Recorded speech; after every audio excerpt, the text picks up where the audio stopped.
Hi, everyone, and welcome to Manifestation Mondays with River City Homebuyers. I hope you're off to an awesome week. I know that here in the great city of Jacksonville, our weather has gone up to the low 70s. It's absolutely beautiful, little signs of spring. So going into this week's thoughts is kind of a little bit of an extension of last week, but with another little layer on top. So when we think about manifesting and manifestation, we really, a lot of times are thinking about manifesting what the universe can bring to us, right? And what we want to send out into the universe to bring back what we need and what we want and what we strive for in our lives on a personal level and on a professional level. So last week I talked a little bit about Mel Robbins, and her story is pretty incredible.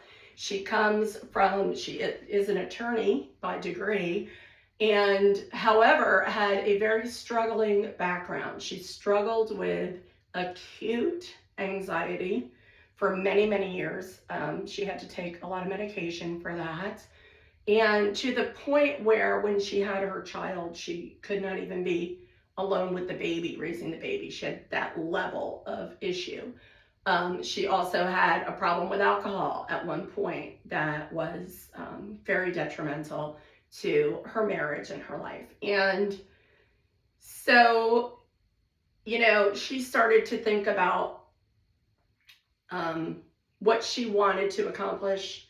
And basically, like anyone else, really what people want is more control, right? More control over their future, more control over their present, more control over their finances, over their business, over their marriage, over their life.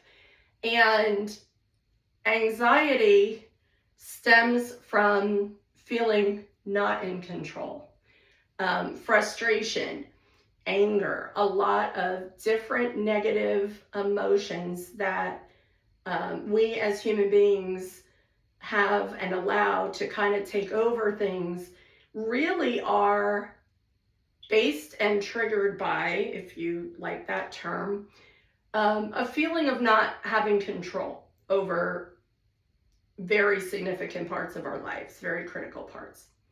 And so as a person who was very much not in control of so much, she decided to look into the science behind how your brain works, how your mind works, what cortexes of your brain control certain things and dynamics. And what she found was that your habits and the things that are done kind of automatically based on, we form habits based on experiences, okay? So we have certain experiences with something, and so we form these habits based on that. And that is your amygdala, I don't know how to pronounce it properly, but one section of your brain that controls all of those automatic habit type behaviors. However, your frontal cortex is the part that is more deliberate, okay? And so you have to engage that frontal cortex and cause an interruption of what's going on in this automated part in order to implement and change behaviors, habits, thoughts, etc. that are going on over here. Makes perfect sense. So it's easier to start with behaviors, right, for most people, and then move into thoughts. And so you set goals of different behaviors so the behaviors are like the standards, the steps to reach the goal, right? And so when you identify those goals, and I've talked about this before, goals are great, but they're worthless by themselves. So when you're setting out and identifying the behaviors and the steps that you need to implement in order to get to that goal, there are going to be some of those that are very outside your comfort zone. And that's where we form that habit of avoidance, avoiding those steps. And there are others that, I don't know, maybe instead of doing those, we allow distractions to take us from doing those things. Okay, so we're going to talk about those too. So the avoidance ones and the distraction ones. So let's say your goal is to, bring in a certain amount of revenue each month.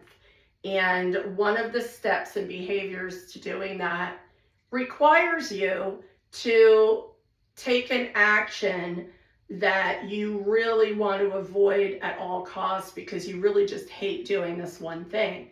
And so you will subconsciously, although somewhat deliberately, find ways of avoiding doing that one thing. And you'll justify in your mind and you'll convince yourself that I'll do all these other things instead. Or, oh, well, I didn't do it because this came up or that came up, or I had to do this instead. And so this is where you're going to implement that little 5-second step, okay? Same thing with the behaviors that you've outlined, the standards, the steps that you have to take to reach that goal, that you do schedule out some time to do them, but then you get distracted by your email, your social media, your phone going off, outside distractions, internal, letting thoughts go through your head, okay? So this is where you have the power in a very simple, short step to change that at a very permanent level. And so I talked a little bit about the 5-second rule last week, and I'm going to give it to you again. So when you find that you are doing either avoiding, you catch yourself avoiding, and this is the tricky part. You do have to be able to catch yourself doing and not doing these things. So it does involve some self-awareness. So I would go back to, you have to schedule out blocks of time for certain tasks, and you don't want to fill up your calendar where you filled your whole day for days and days out, because it's not realistic. Some things are going to happen. There are going to be some things that you're going to have to allow to maybe take you away from that at that particular moment. Example, this morning I had blocked out time for lead generation, okay? Instead, there were three other things that have popped up across the weekend and into this morning that had to take priority over those calls, because these are things that are going to generate immediate revenue into my business. One of them is an offer that I am negotiating for one of my clients on a property, on an offer that we submitted over the weekend. The other is, I was just given another listing this morning, and it is a tenant occupied listing. So I had to take some time to not only talk to the seller, but to talk to the tenant and to kind of iron out what this is going to look like and how we're going to arrange this to be as least invasive to her as possible, okay? And the third one is balancing a CD that came in and an issue with a final inspection on a property that we're closing on Friday. So those, to me, those are priority items because those require my immediate attention. They involve clients, real live clients that I have. They always take precedence over a prospective client that I'm about to call that I've never spoken to before, obviously. And these are also active transactions in the business that have to be addressed. So instead of this morning's block of time for making those calls, I now have to take that and move that either to later this afternoon or plug it into tomorrow morning, because I don't fill my calendar up so full to where I cannot move that, because that task is still important. Those calls still have to happen. I just had to prioritize in the moment, and now I have to move that chunk somewhere else, okay? So let's say I didn't have the flexibility in my schedule and I had booked myself heavily, I would have nowhere to move that chunk. Now, for you, maybe something sometimes, like just like what happened to me today, will happen to you, and it takes you away from and takes your attention from what you had planned. That is an okay example. I'm talking about distractions that happen that are not going to be productive for you. So you have to be mindful when you catch your mind wandering or having negative thoughts or that defeated attitude. You stop and do the 5-second countdown. 5, 4, 3, 2, 1. And then you say to yourself, this is what we're focusing on. This is how we're going to go about this. This is the disposition. Your brain actually expects something to happen when you do a countdown. This is a scientific principle. This is not just some fun little method that worked for somebody. So that's why that works. And the behaviors, when you find yourself avoiding, you need to stop. 5, 4, 3, 2, 1. We're going to do this because we know we have to do this. It can even be simple things like turning off the ringer on the phone, turning off the notifications. If you're finding that you're trying to do this and you're constantly, you have to make the change. Count it down. 5, 4, 3, 2, 1. Take away the distraction. Go back to what you're focusing on. Also, you need to visualize and think about where you want to be versus where you're standing now. And this can be in any aspect because your brain does not know the difference between a negative behavior or experience, a negative experience that has actually happened to you and the imagined and visualized experience that you want in your future. Your brain doesn't know the difference. And that imagined experience, that projected, visualized thing is every bit as real to your brain as the negative experience that you want to change.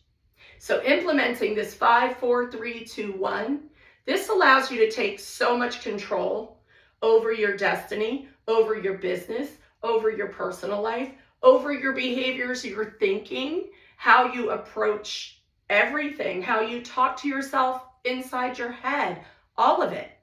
You stop, you count it down, and you replace it immediately with the proactive and positive thing that you need to or want to be doing or thinking instead. And the more you do this, the more you will then replace those bad habits that happen automatically back here and bad thought processes. Those will be replaced with the good ones because it becomes the new habit. Habits are built because we get a response from a behavior. If we have a negative response from a behavior, we're going to keep having that negative habit. If we change that deliberately to a positive, it's going to change the habit and the behavior as well. So this is good stuff. I really encourage you to download Mel Robbins, some of her podcasts. Look at the 5-second rule. Look at some of the other things she does about procrastination and about how to change your life. This works, people. This works. And yes, you still want to manifest things out into the universe and have the universe bring it back. But why not manifest taking control, actual, real control, tangible control over as much of your life as you can so that you are the one bringing things back to yourself, bringing things to where you want them to be. I really hope this was helpful. I hope you all have a fantastic week. Thanks for tuning in. River City Homebuyers 904 on YouTube. Have a great day.